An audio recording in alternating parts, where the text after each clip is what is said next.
हिमाचल प्रदेश के उप मुख्यमंत्री मुकेश अग्निहोत्री ने विपक्ष से सवाल करते हुए कहा कि भाजपा ने जिस प्रकार पिछले 6 महीने में अराजकता का माहौल कायम किया और टिकाऊ सरकार को अस्थिर करने का नाकाम प्रयास किया, उसके लिए भाजपा की लीडरशिप जनता से कब माफी मांगेगी।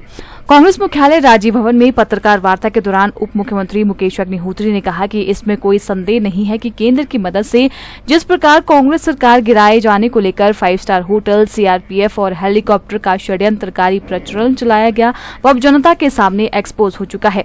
यही कारण है कि वर्तमान उपचुनाव में कांग्रेस तीनों सीटों पर बंपर जीत हासिल करने जा रही है। उन्होंने कहा कि दयनीय स्थिति तो ये है कि भाजपा ने 6-7 लोगों को विधायक से पूर्व विधायक की सूची में ला खड़ा किया है। उन्होंने कहा कि हास्यास्पद पहलू ये भी है कि निर्दलीय विधायक अपनी विधायकी से इस्तीफा देकर दोबारा से विधायक बनने की बात कर रहे हैं, जबकि जनता उनसे पूछ रही है कि विधायक चुने जाने के बावजूद उन्होंने इस्तीफा क्यों दिया, जिसका ना तो उनके पास कोई जवाब है और ना ही भाजपा के पास। उन्होंने कहा कि नेता प्रतिपक्ष जयराम ठाकुर बेहद जल्दबाजी करते रहे और शॉर्टकट से सत्ता हासिल किए जाने के षड्यंत्र बनाते रहे, लेकिन अब तमाम प्रकरण का एपिसोड समाप्ति की ओर है। सवाल ये है कि क्या अब बीजेपी के यही लोग जनता के सामने माफी मांगेंगे।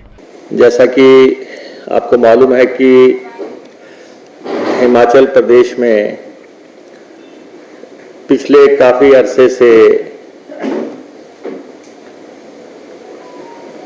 चुनावों का दौर चल रहा है और 6 चुनाव पहले हुए, 3 अब हो रहे हैं।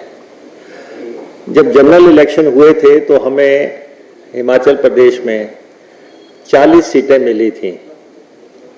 जनादेश हमारे पक्ष में आया था और हमें 40 सीटें मिली थी। और अब जब ये 3 चुनाव समाप्त हो जाएंगे, इसके बाद हमारा आंकड़ा 41 पे पहुंच जाएगा, 41 पे पहुंच जाएगा। 40 का हमें जनादेश मिला था।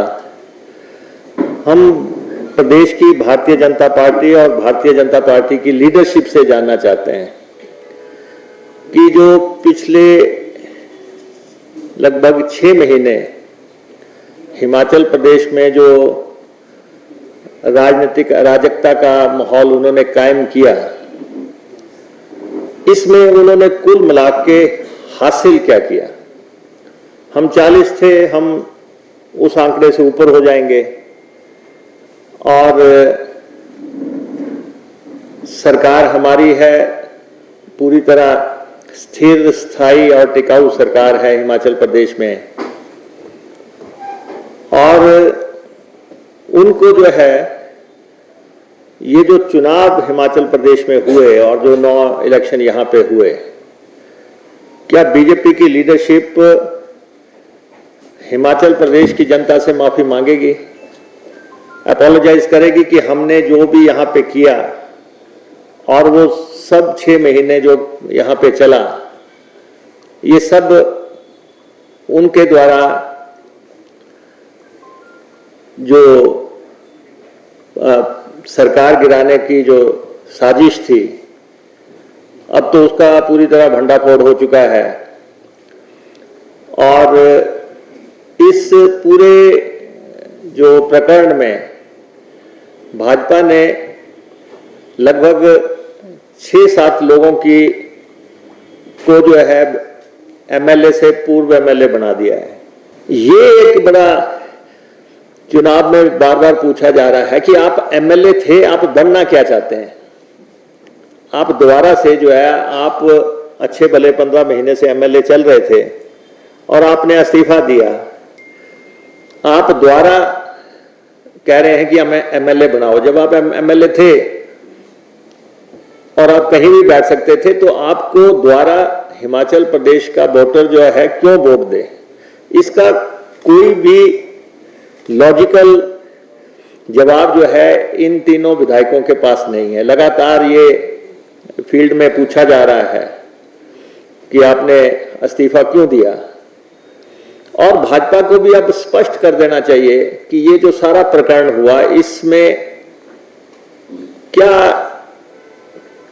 आपने क्या कुल मिला के सरकार बनाने के लिए जो हिमाचल प्रदेश में जो अराजकता फैलाई, जो तोड़ फोड़ किया जाए, जो भी किया, जो जनता में इंप्रेशन है, भाजपा को ये बताना चाहिए कि ये पूरा जो है पैकेज जो था, इलेक्शन डील जो थी, वो थी क्या, वो हिमाचल प्रदेश की जनता को पता होनी चाहिए कि आपने ये अपनी सरकार, आप 25 लोग थे, आपको सरकार बनाने के लिए 10 लोग चाहिए थे, 25 से 35 करने के लिए आपने कोशिश की, आपने 34 तक मसले को पहुंचाने की कोशिश की, लेकिन आप ये तो अब हिमाचल प्रदेश की जनता को जानने का अधिकार है कि ये पूरा इलेक्शन का जो आपने